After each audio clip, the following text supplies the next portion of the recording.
Peccato che sei una canaglia. Too bad she's bad. The English title for a very good Italian comedy with a trio of artists which is nec plus ultra. Nothing can beat this. Marcello Mastroianni as Paolo, a taxi driver, Sofia Loren as Lina, and to top it all, Vittorio De Sica as Vittorio, the father of Lina.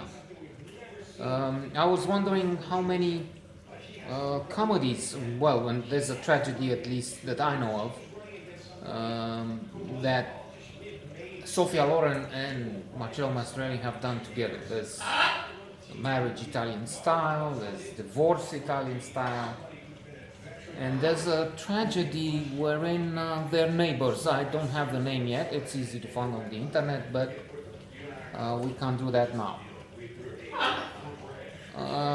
To begin with, Lina and two of her amici, friends,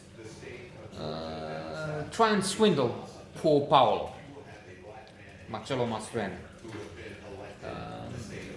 He takes them for a ride. It's a picnic, amusing scenes. They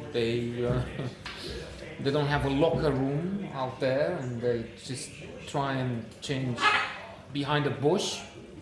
There's alluring, sexy, enchanting Sofia Loren, Lina. But they're in on a scheme. They try and steal Paolo's cab, Paolo's taxi. And indeed, they're in a conflict from beginning to end. Spoiler alert. The end, this being a comedy, has to be more or less happy. But even there, he slaps her, which shows how antique the movie is, how ancient.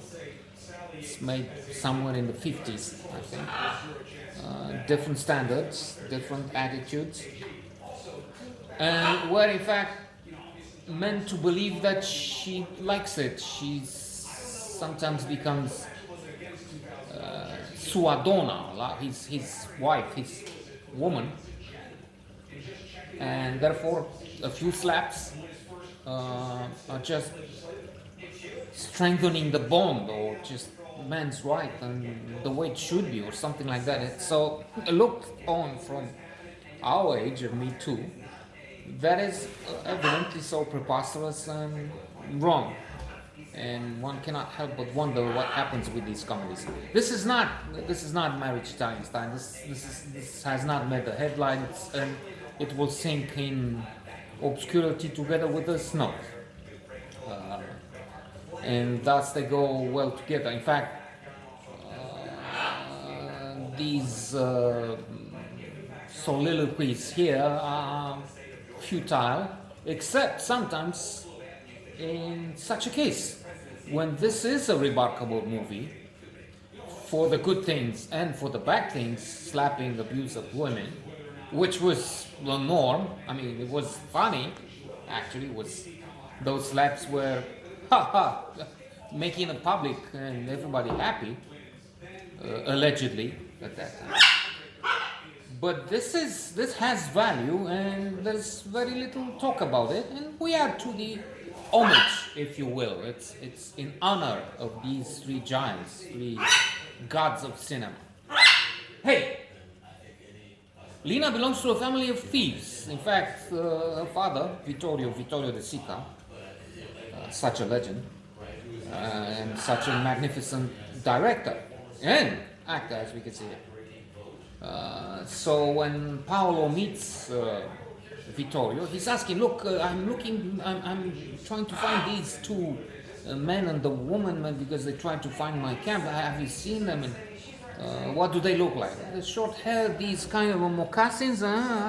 Ask Vittorio. Yes, indeed. Well, everybody, they all like that. It's a new generation. And when he comes to the house,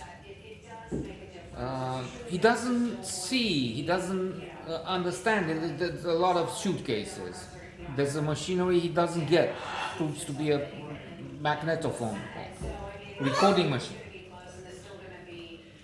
And he's late in understanding that this is a gang of thieves. This is, and he's protesting. There's the Italian gesturing, and there's a scene in the bus when he's catching them in the act of stealing, and there's the commissariat, and there's talk there, and Mamma Mia, and dialogue, and the waiter is bringing all sorts of drinks, which the police section will eventually have to pay if anybody pays. And it's like bubbling wine. It's bubbling. It's sizzling. It's very good.